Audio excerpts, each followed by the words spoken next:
Selamat berjumpa kembali dalam layanan audio Sahabat Seperjalanan. Hari ini adalah hari Selasa 31 Maret 2026. Tema renungan kita dengan judul Akibat Menolak Tuhan. Firman Tuhan terambil dalam Yeremia 26 ayat 11 sampai dengan ke-13. Kemudian berkatalah para imam dan para nabi itu kepada para pemuka dan kepada seluruh rakyat itu, katanya, orang ini patut mendapat hukuman mati, sebab ia telah bernubuat tentang kota ini seperti yang kamu dengar dengan telingamu sendiri. Tetapi Yeremia berkata kepada pemuka dan kepada seluruh rakyat itu, katanya, Tuhanlah yang telah mengutus aku supaya bernubuat tentang rumah dan kota ini, untuk menyampaikan segala perkataan yang telah kamu dengar ini. Oleh sebab itu perbaikilah tingkah lakumu dan perbuatanmu, dan dengarkanlah suara Tuhan Allahmu, sehingga Tuhan menyesalkan malapetaka yang diancamkannya atas kamu. Mari kita berdoa. Bapa yang di dalam sorga, tatkala kami menjalankan kebenaran firman Allah, belum tentu kami diterima oleh lingkungan, namun kami tetap belajar setia seperti Yeremia. Dalam nama Tuhan Yesus kami berdoa, amin. Shalom sahabat seperjalanan yang dikasihi Tuhan. Sewaktu kita menjalankan kebenaran firman Allah, belum tentu kita diterima oleh orang-orang yang memang tidak menyukai kebenaran firman Allah itu sendiri. Firman Tuhan berkata dalam Mazmur, orang bebal berkata dalam hatinya tidak ada Allah. Siapakah tipe-tipe orang yang tidak menyukai Tuhan atau menolak Tuhan? Ada banyak aspek. Yang pertama biasanya orang-orang yang terluka karena orang-orang yang kelihatannya dekat dengan Tuhan, para rohaniawan, aktivis gereja, mereka yang secara lahiriah menunjukkan kedekatan dengan Allah, namun ada perbuatan kehidupan yang sangat berbeda dan mereka menganggap ini kemunafikan. Jadi sesungguhnya bukan menolak Tuhan, tetapi menolak orang-orang yang sok rohani. Namun berdampak orang tersebut akhirnya menjadi menolak Tuhan, karena orang-orang yang menganggap mencintai Tuhan, dekat dengan Tuhan, itu kemudian menjadi batu sandungan. Ada juga orang yang menolak Tuhan tipikal yang kedua, karena kehidupannya masih dalam kehidupan berdosa. Dia mempercayai Allah, tapi dia tidak ingin dekat-dekat dengan Tuhan di waktu masih dekat. Dikatakan aku tidak mau ke gereja karena aku ini kotor, aku ini penuh dengan dosa.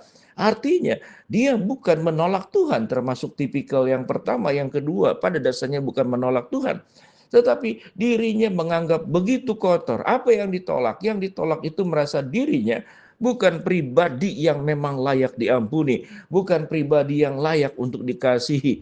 Dia merasa pribadinya begitu kotor dan layak dibuang dan tidak diterima oleh Allah. Maka orang tipikal yang kedua menolak Tuhan, juga menolak anugerah dan kasih karunia Tuhan. Ada orang yang menolak Tuhan karena merasa Tuhan itu tidak ada. Kelompok-kelompok orang yang tidak mempercayai Allah atau ateisme. Mereka tidak mempercayai Allah. Dunia ini tidak pernah dijadikan oleh Tuhan. Mereka lebih mengandalkan dan mempercayai ilmu pengetahuan mereka. Mereka lebih mengandalkan dan mempercayai pemikiran mereka. Pemikiran mereka dianggap sebagai Tuhan di dalam dirinya, sehingga dia tidak mau mendengarkan bahwa Tuhan itu ada, Tuhan itu mencipta, Tuhan itu hadir. Dia menolak sedemikian rupa. Maka kelompok orang tersebut ini juga kelompok orang yang menolak Tuhan.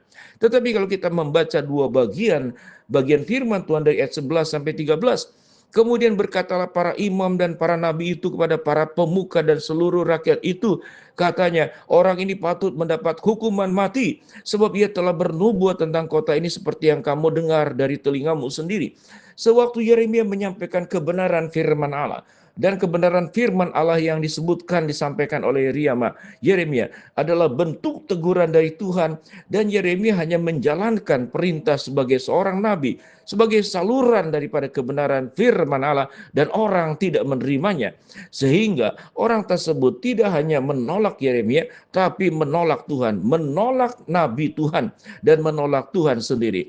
Lalu Tuhan berkata, tetapi Yeremia berkata kepada segala pemuka dan kepada seluruh rakyat itu, katanya, Tuhanlah yang telah mengutus aku supaya bernubuat tentang rumah dan kota ini, untuk menyampaikan segala perkataan yang telah kamu dengar itu. Oleh sebab itu perbaikilah tingkah lakumu dan perbuatanmu, dan dengarkanlah suara Tuhan Allahmu, sehingga Tuhan menyesal akan malapetaka yang diancamkannya kepadamu.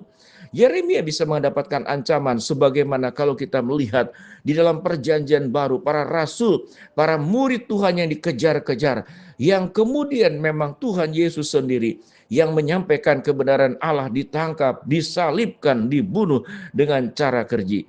Pada posisi inilah sahabat seperjalanan kita boleh belajar. Sewaktu kita menjalankan kebenaran firman Allah, kita mengikuti jalan dan perintahnya, tidak selalu kita akan diterima oleh lingkungan. Bahkan kita bisa mendapatkan ancaman, kita bisa diasingkan, kita bisa dikucilkan, kita bisa diperlakukan tidak adil.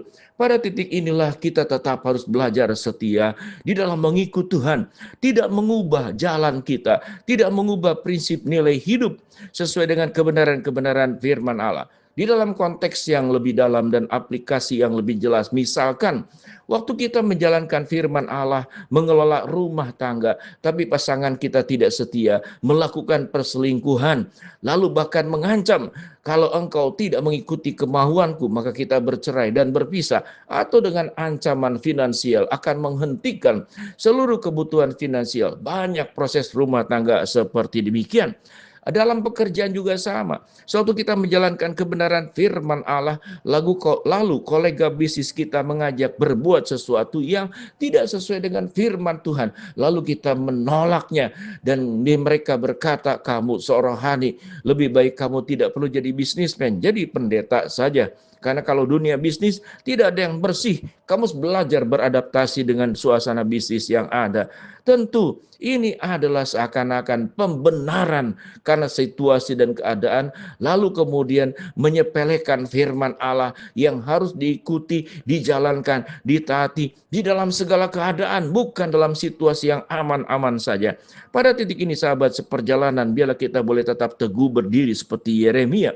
Sekalipun ditolak, sekalipun diancam, ingatlah, mereka bukan menolak kita, mereka sedang menolak Tuhan. Biarlah hidup kita menjadi berkat, jangan juga kita seakan-akan menjadi orang yang dekat dengan Tuhan, sedemikian rohani, tapi sesungguhnya so rohani, akhirnya mereka menolak Tuhan karena kita menjadi batu sandungan dalam hidup mereka. Pada titik inilah sahabat seperjalanan, berhati-hatilah.